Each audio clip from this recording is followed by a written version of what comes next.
Donc, comme beaucoup d'entre nous, j'ai tenu un bureau de vote pendant cette élection.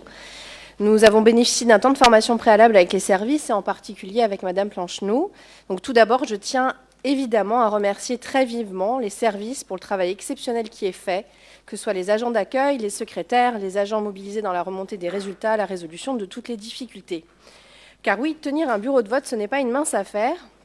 Le moment est impérieux, il y a une certaine pression et les règles de la démocratie nous obligent à une totale rigueur.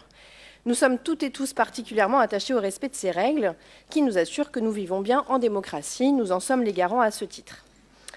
Alors, plus particulièrement, ma formation politique a mandaté un représentant du candidat, des assesseurs et délégués pour participer aux opérations de vote. Nous avons tenu localement aussi à former les volontaires afin qu'ils participent à la bonne tenue des bureaux et de ces opérations. Donc, dans la grande majorité des cas, tout s'est très bien passé, les bureaux étaient très bien tenus et l'accueil a été très bon. Il y a pourtant eu quelques incidents, mais comme partout en France, comme le démontre la décision du Conseil constitutionnel à cet égard. Alors parfois, des habitudes sont prises, parfois elles sont mauvaises. On tient un bureau le même depuis très longtemps, avec des gens que l'on connaît, et on s'affranchit de certaines règles, pourtant rappelées maintes fois par les services quelques jours auparavant. Et parfois, des erreurs simplement humaines sont commises. Donc j'aimerais porter à votre connaissance deux événements qui m'ont été remontés sur lesquels je souhaiterais donc revenir, ainsi que sur la réponse que vous avez faite, Monsieur le maire, à moi-même et à ma formation politique et aux représentants du candidat. Donc dans un bureau, le représentant du candidat a détecté au premier tour que l'urne n'était pas scellée. Une solution a été rapidement trouvée, des cadenas ont été ajoutés, tout cela dans une certaine confusion parce que le vote a eu lieu pendant 2 bonnes heures avec une urne qui pouvait être ouverte par tout à chacun, mais cela a été résolu dans le calme et le respect mutuel. Dans un autre bureau, une assesseure désignée par le candidat, il faut rappeler, pour que chacun l'ait bien en tête, que les assesseurs sont réglementairement et assez historiquement prioritairement des assesseurs politiques. Elle a été plutôt mal reçue par le président du bureau.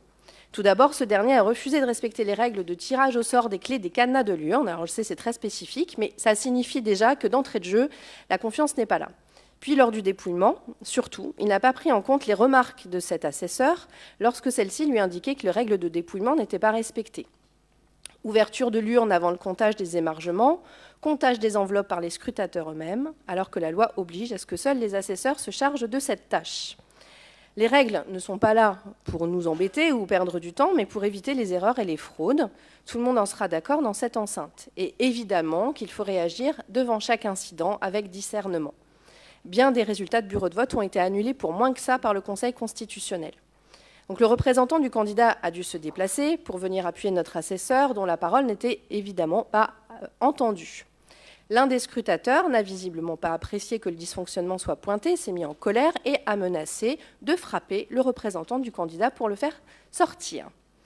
Il a dû être ceinturé par d'autres personnes présentes pour l'empêcher d'en venir aux mains. Alors, quelle a été la réaction du président du bureau ? Eh bien, il a préféré suggérer que ce soit le représentant du candidat qui sorte, plutôt que de remplir son rôle de police envers le scrutateur menaçant. Alors, je sais que, monsieur le maire, vous avez été évidemment alerté de ces situations. Nous n'avons pas donné suite, nous n'avons pas mis en question les résultats de ces bureaux, le Conseil constitutionnel n'a pas été saisi, nous aurions pu, mais nous n'avons pas souhaité le faire. Votre réponse à ces situations, qui m'a été transmise, m'a paru satisfaisante, sauf sur un point. Vous y jugez vous-même que les situations n'ont pas mis en cause la régularité du scrutin. Vous n'en avez pas la possibilité, monsieur le maire, n'étant vous-même pas juge de l'élection.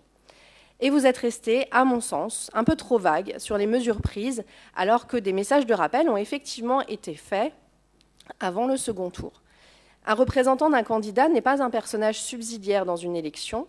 La réponse que vous lui avez faite aurait pu être un peu plus complète, et peut-être auriez-vous pu reconnaître que des erreurs manifestes de jugement ont été commises, dans ce bureau particulièrement, et surtout que toute violence devrait être déplorée. Je vous sais attaché, monsieur le maire et mes chers collègues, comment au respect de notre ordre démocratique. Peut-être alors souhaiteriez-vous apporter à ces situations des réponses plus précises.